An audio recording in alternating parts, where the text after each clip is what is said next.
bring you a new topic, new speaker, and we try to unfold some pages from our past.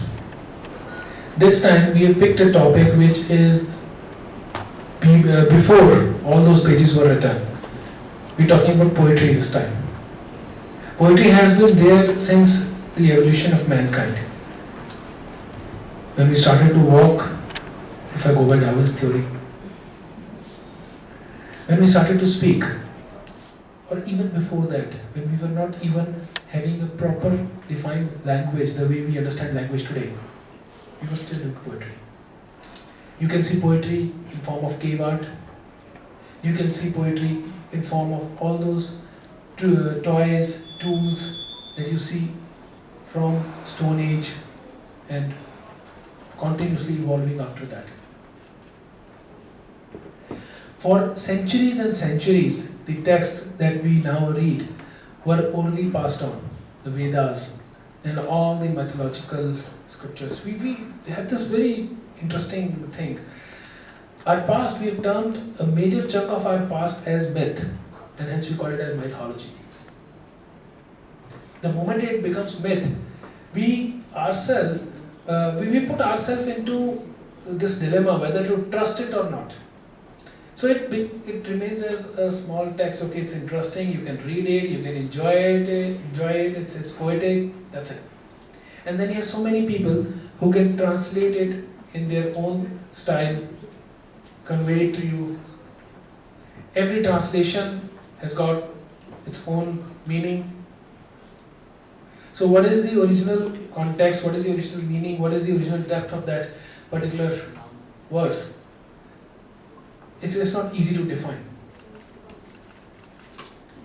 The person that we've invited today to discuss all this, I met this person some 2-3 years back, and I'm a heritage activist, so I keep roaming around monuments. I was told that there is something going on in Agrasen Ki Baoli.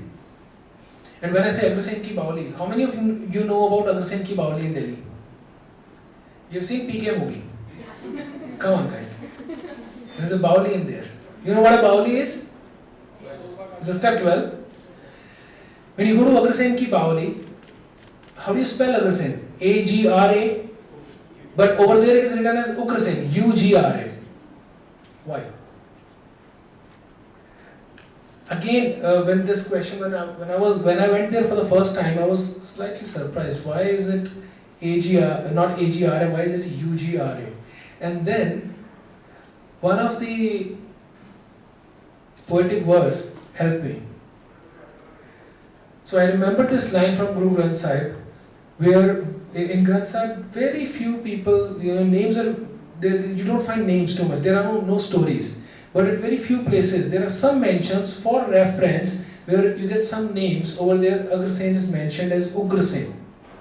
The verse goes like this. So they are basically defining the Char Yug, the 4 stages. कि सज्जुग ते मानियो छलियो बल बावन पायो त्रेते ते मानियो राम रघुवंश कहायो द्वापर कृष्ण मुरार कंस कृतार्थ कियो उग्र सैन को राज अभय भक्ताजन दियो और कलयुग प्रमाण नानक अंगद अमर कायो श्री गुरु राज अबचल अटल आदि पुरख बरमायो.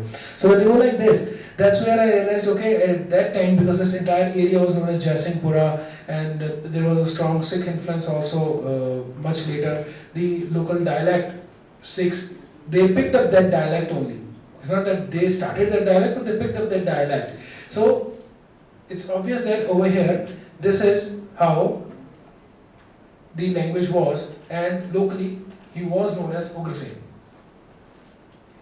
To understand poetry, you have to understand past. You have to understand that era. So I went to Agrasen Ki Baoli and I found this young girl standing there conducting a session. There were so many people sitting around and they were all reciting something. And I realized that whatever we guys are doing, honestly I was quite impressed. And since then, I have attended so many sessions that she has organized. She runs a poetry club in Delhi, which has become one of the most popular clubs.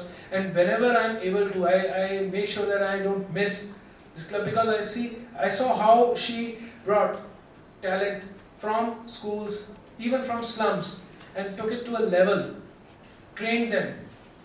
And poetry has played such an important role.